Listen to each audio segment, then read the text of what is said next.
How about Easter Island? That features into Magicians of the God, does it not? It does. It does. And Easter Island is a really intriguing case. Again, Robert Schoch's geological work has been very, very important here. I think Schoch is the first person to have, not to have noticed, but to have noticed the significance of the fact that in the Ranuraraku quarry, we have Easter Island statues, moai as they're called, that are Right. buried 30 feet in the ground. Uh, Actually, it was Thor Heyerdahl who did this investigation back in the 1950s and again in the 1980s. And I had the privilege of knowing Thor Heyerdahl. He was a wonderful, Wow. wonderful man, incredibly open-minded and very willing to consider the possibility of a lost civilization. So back in the 50s, as we know, he was very intrigued by Easter Island. And the impression you get when you walk up into Ranuraraku is that, these heads are just sticking out of the ground. But what Heyerdahl showed is that once you excavate down, you find that they have bodies, and that the bodies continue, in some cases, 30 feet or more under the ground. And what they're continuing under, this is where Schoch's geological study is so important, what they're continuing under is sedimentation. Okay, now this is, we can pretty much rule out the notion of some kind of some kind of landslide. This is not what happened here. This is the slow buildup of sedimentation. Right. Then let us consider the size of Easter Island. Well, it's the size of a postage stamp. It's a tiny little thing. Where's all this earth coming from that is settling as sedimentation borne by wind and water so that it can bury these gigantic statues 30 feet under sedimentation?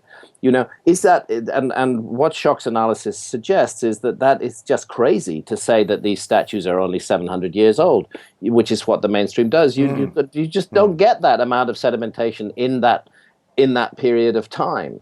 So right there is a huge geological mystery in Easter Island, and then beyond that there are the remarkable similarities. It's just impossible to resist them between the Easter Island figures and the Göbekli Tepe pillars. Particularly the way that the arms are crooked at the side and the hands are placed across the belly, and there's a belt. I mean, Heyerdahl was noticing the belt on the Easter Island figures and on the figures of Kontiki Viracocha up in Tiwanaku in Bolivia, way back, and we look at this again now, and there's really an eerie similarity.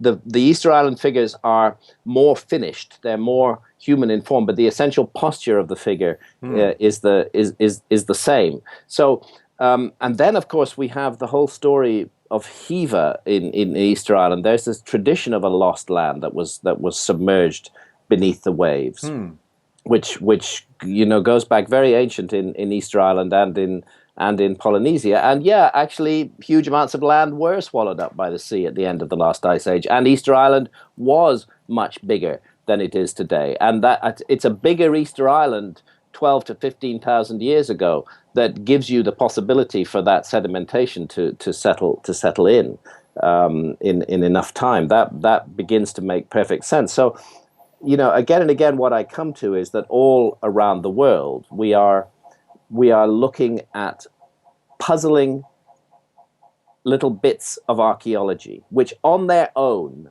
may not add up to very much. But by the time you put them together with every other piece, every other anomaly that's popped up, you begin to find that the established model of history cannot explain it. We have something very, very odd that happened to the world between 12,800 and 11,600 years ago.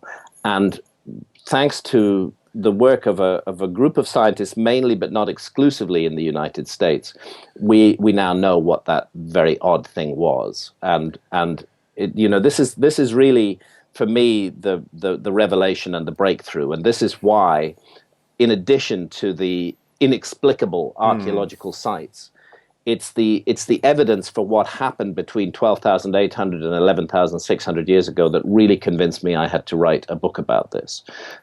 Because I did not have a smoking gun. when I wrote Fingerprints of the Gods. I considered a number of possibilities, of which the most intriguing was the Earth crust displacement theory. That's right. Which was originally put forward by Charles Hapgood, and then was greatly elaborated and refined by Rand and Rose Flemath. The problem with I'm not dismissing the Earth crust displacement theory, by the way. This is something that should remain, I think, an open question and requires further investigation. Our planet is constantly capable of surprising us, but it involves invoking a number of forces which geologists are very reluctant to consider or accept. So I was intrigued when, in roughly from 2005, certainly from 2007 onwards, evidence began to emerge that the Earth had been hit by a comet 12,800 years ago. And I have long ago had an article on my website by Flavio Barbiero, which actually looks at the implications of a glancing blow from a comet and the Earth's crust. When these objects, whether comets or asteroids, come in at up to 100,000 kilometers an hour, if they're miles across and they hit the Earth, you have a profoundly destabilizing incident on the crust of the Earth there. And this needs to be taken into account. But what I was struck by was this accumulation of absolutely compelling evidence about a comet 12,800 years ago. Initially very slow, and then it began to build up and build up and build up and build up. Now, I don't know if you want to talk about that at the moment. Yes, you're very much so. We can go into that. You see, there's long been a mystery called the Younger Dryas. Right. Geologists call it the Younger Dryas. It's this period of deep freeze that I spoke about. The Earth's coming out of the Ice Age, then 12,800 years ago, wham, it goes back into the Ice Age. It stays there for 1,200 years, and 11,600 years ago it came out. This episode was associated with a number of tumultuous events around the world, including megafauna extinctions. Right.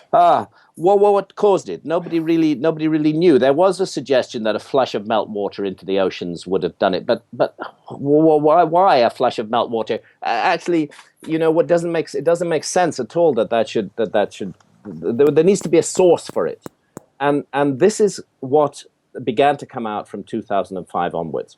That I'll cut to the chase briefly. The nub of the evidence is that the North American ice cap, which was then still 2 miles deep, was hit by at least 4 fragments of a giant comet. That comet, the astronomers who are working on this believe, was drawn into the solar system perhaps as much as 20,000 years ago. They believe that it was as much as 200 kilometers in diameter. This was a very, very large object. After it was captured by the sun and began to orbit the sun on an Earth-crossing orbit, and indeed crossing the orbits of other planets as well, as it began to do this, it began to fragment, which comets do. Think of Shoemaker-Levy 9, which hit Jupiter in 1994. I think everybody remembers that freight train of fragments and each one of those fragments was of a size that would have killed our world. I mean, thank you, Jupiter. Yeah. Jupiter takes it for us, takes one for the team again and again and again. But it seems that 20,000 years ago, one got past Jupiter and it went into orbit. It began to fragment. And 12,800 years ago, the Earth crossed the orbit, the debris stream of that fragmenting giant comet. And we were hit by multiple impactors, perhaps a dozen, perhaps more, of which 4 pretty large ones, up to 1 kilometer in width, hit the North American ice cap. Now, you have these kilometer-wide objects coming in at 60,000 miles an hour, 100,000 kilometers. They're terrifyingly huge. They pack an enormous amount of heat energy, kinetic energy, as they come in and they hit the ice cap. Instantly liquidized, are just a million square miles of ice turn into ice water and flow off into the Arctic and into the Atlantic oceans. When you get in, furthermore, the debris, the fallout continues. It seems to come in from a northwesterly direction and it crosses the northern United States and Canada, northwest to southeast. It then crosses the Atlantic Ocean. There are further bombardments of fragments on the European ice cap, and the final fragments hit as far afield as Syria.